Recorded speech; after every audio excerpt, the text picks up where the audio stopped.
તમે કહી નહીં શકો કે આપણે આ ચોખાના લોટના નૂડલ્સ બનાવ્યા છે. તો બનાવજો મિત્રો તમે પણ આ રીતે, અને પછી મને કોમેન્ટ કરીને કહેજો કે તમને મારી રેસિપી કેવી લાગી. તો દેખાય છે ને,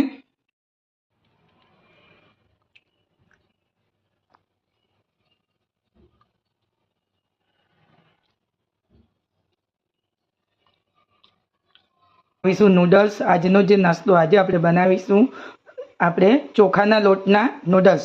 તો ચોખાના લોટના નૂડલ્સ બનાવવા માટે અહીંયા 1 વાટકી આપણે ચોખાનો લોટ લીધો છે. ગ્રામમાં જોઈએ તો 100 ગ્રામ છે. તો આપણે 1 વાટકી આપણે ચોખાનો લોટ લઈ લઈશું. સ્વાદમાં થોડું મીઠું ઉમેરી દઈશું. 1 ચમચી આપણે ચીલી ફ્લેક્સ લઈ લઈશું. થોડું પાણી ઉમેરીને આપણે એનો લોટ બાંધી લઈશું. તમારે ચોખા ઉપર ડિપેન્ડ કરે છે કે તમારા ચોખા કેવા જૂના છે કે નવા છે. જો નવા હશે તો થોડું પાણી જોશે, અને જૂના હશે તો પાણી થોડું વધારે જોશે. તો અહીંયા મેં 1 ગ્લાસ લીધો છે અને આપણે 100 ગ્રામ લોટ લીધો છે. તો થોડું પાણી ઉમેરતા જઈને આપણે એનો થોડો લોટ બાંધી લઈશું. લોટ ઢીલો ન થઈ જાય એને તમારે આપણે રોટલી જેવો લોટ બાંધવાનો છે, જે આપણે રોટલી વણતા હોય એ રીતનો.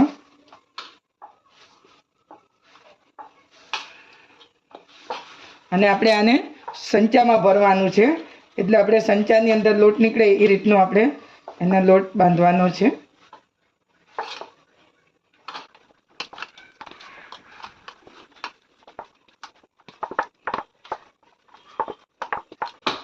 તમારે આને બહુ મસળવાની જરૂર નથી.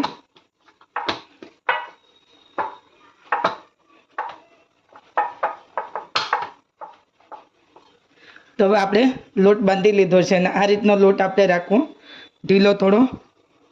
તો હવે આને આપણે સંચામાં લઈ લઈશું.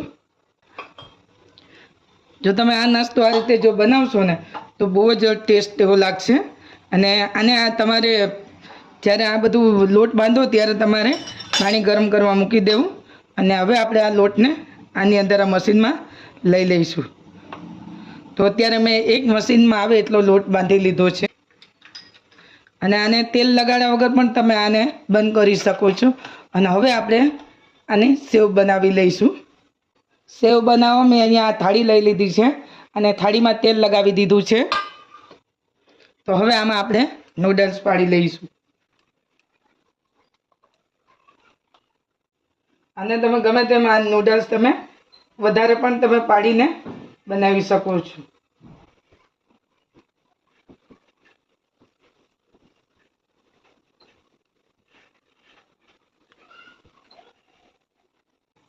તો આપણે બધા નૂડલ્સ આની અંદર બનાવી લીધા છે. જેટલો આપણે લોટ બાંધ્યો હતો એ બધા અત્યારે, તમારે જેટલી ક્વોન્ટિટીમાં બનાવો એટલી તમે એની થાળી બનાવી શકો છો ને લોટ બાંધી શકો છો. તો તમે જોઈ શકો છો. તો હવે આને આપણે ગરમ પાણી પણ થઈ ગયું છે, એની અંદર આપણે એને મૂકી દઈશું. અને હવે આપણે આમાં મૂકી દઈશું. પાણી પણ આપણું ગરમ થઈ ગયું છે, તો હું તમને બતાવી દઉં છું.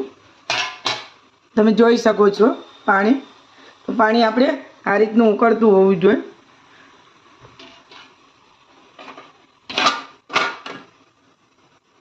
અને હવે આપણે આ થાળી અંદર મૂકી દઈશું. આને કોઈ તમારે તેલ લગાડવાની જરૂર નથી. અને હવે આપણે આને બંધ કરી દઈશું. અને તમે કાંઈ પણ બાફો ને તો તમારે આ રીતનું કપડું તમારે બાંધીને બાફવું. તો શું છે કે તમારે આની અંદર પાણી જે વળતું હોય છે ને, એટલે આપણો નાસ્તો બગડી જતો હોય છે, પાણીવાળું થઈ જાય. તો એના લીધે તમારે આ રીતે કપડું બાંધીને મૂકવું, એટલે તમારું નાસ્તો નહીં બગડે. અને તમારા જે પાણીવાળા કંઈ પણ ઢોકળા કે નૂડલ્સ કે કંઈ પણ મૂકતા હોય તો એ તમારા પાણીથી બગડશે નહીં, અને નાસ્તો તમારો એકદમ કોરો જ નીકળશે. તો એટલે આ ટિપ્સ તમે જરૂર અજમાવજો મિત્રો. તો ચલો, અને આપણે હવે 10-15 મિનિટ માટે આપણે એને બફાવા દઈએ, અને ત્યાં સુધી મસાલા આપણે કરી લઈએ.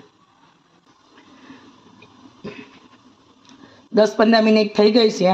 તો હવે આપણે નૂડલ્સ જોઈ લઈશું.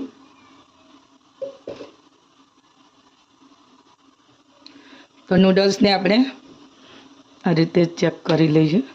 તો નૂડલ્સ આપણા થઈ ગયા છે. અને હવે આપણે ગેસ બંધ કરી દઈશું. અને જ્યારે ગરમ ગરમ હોય ત્યારે જ આપણે એના આ રીતે તેલ લગાવી દેવું. આપણા નૂડલ્સ એકદમ છૂટા રહે, સુકાય નહીં.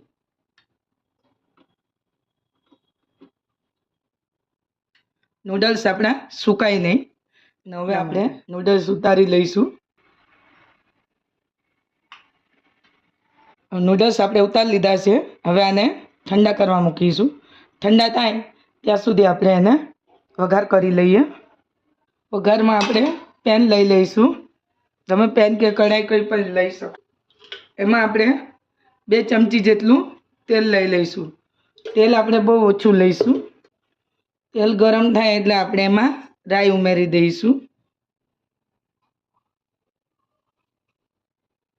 જીરું પણ લઈ લઈશું. તો રાઈ જીરું આપણે ઉમેરી દીધું છે. થોડી હિંગ લઈ લઈશું.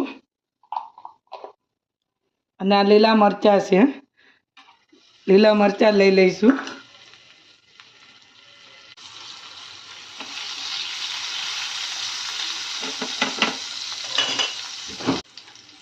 મીઠા લીમડાના પાન લઈ લઈશું.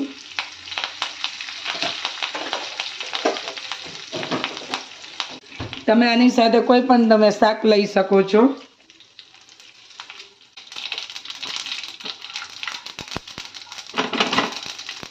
રાઈ મરચાં આપણે વઘાર થઈ ગયો છે. હવે આપણે એક ડુંગળી લઈ લઈશું. ડુંગળીને પણ આપણે એને સોફ્ટ કરી દઈશું. તો ડુંગળીને આ બધું આપણે શેકી લઈશું.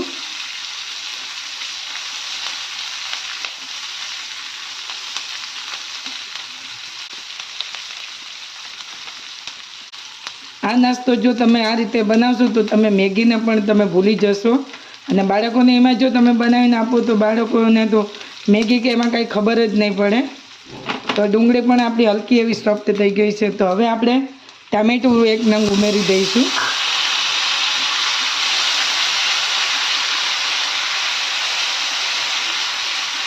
ટામેટાને પણ આપણે હલકા એવા સોફ્ટ કરીશું. અને જો તમે લસણ ખાતા હોય તો તમે લસણ પણ લઈ શકો છો. અહીંયા આપણે લસણ લઈ લીધું છે. બહુ જ સરસ લાગે છે એની સાથે. ના ખાતા હોય લસણ ડુંગળી તો તમે સ્કીપ પણ કરી શકો છો.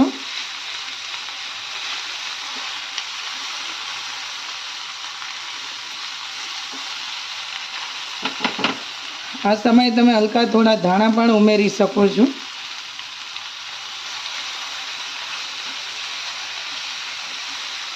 અને બીજા તમે ઘરના મસાલા પણ તમે લઈ શકો છો. તો મસાલામાં અહીંયા હું ખાલી ધાણા પાવડર લઉં છું. અને સાથે આપણે થોડો મેગી મસાલો પણ લઈ લઈશું. એટલે આપણે એને બાળકોને તો મેગી જેવો જ સ્વાદ લાગે.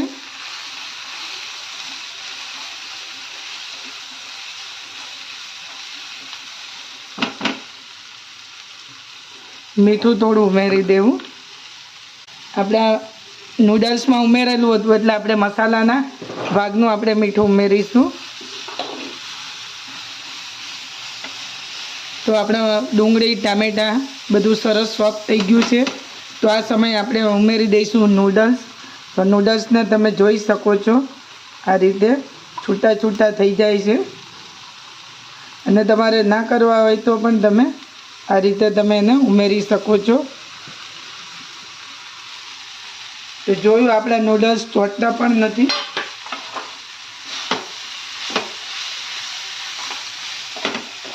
હલકો એવો ગેસ તમારે ધીમો કરી દેવો.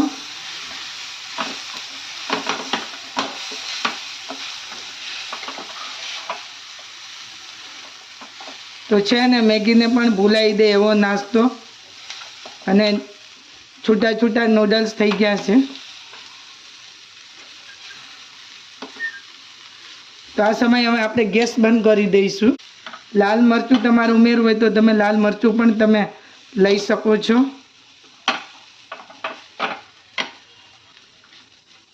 તો હવે આને આપણે સર્વિંગ પ્લેટમાં લઈ લઈશું. તો અને થોડા ધાણા પણ આપણે ઉપર સ્પ્રિંકલ કરી દઈશું. તો છે ને મિત્રો નૂડલ્સ તો ફક્ત 10 જ મિનિટની અંદર તૈયાર થઈ જાય છે.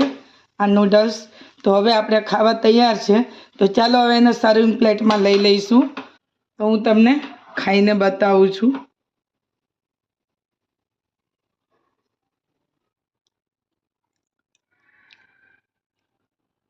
કહી નહીં શકો કે આ ઘઉં ચોખાના લોટના નૂડલ્સ, એ પણ તમે મેગીને ભૂલી જાઓ તેવો નાસ્તો. તો હવે એને આપણે લઈ લઈશું.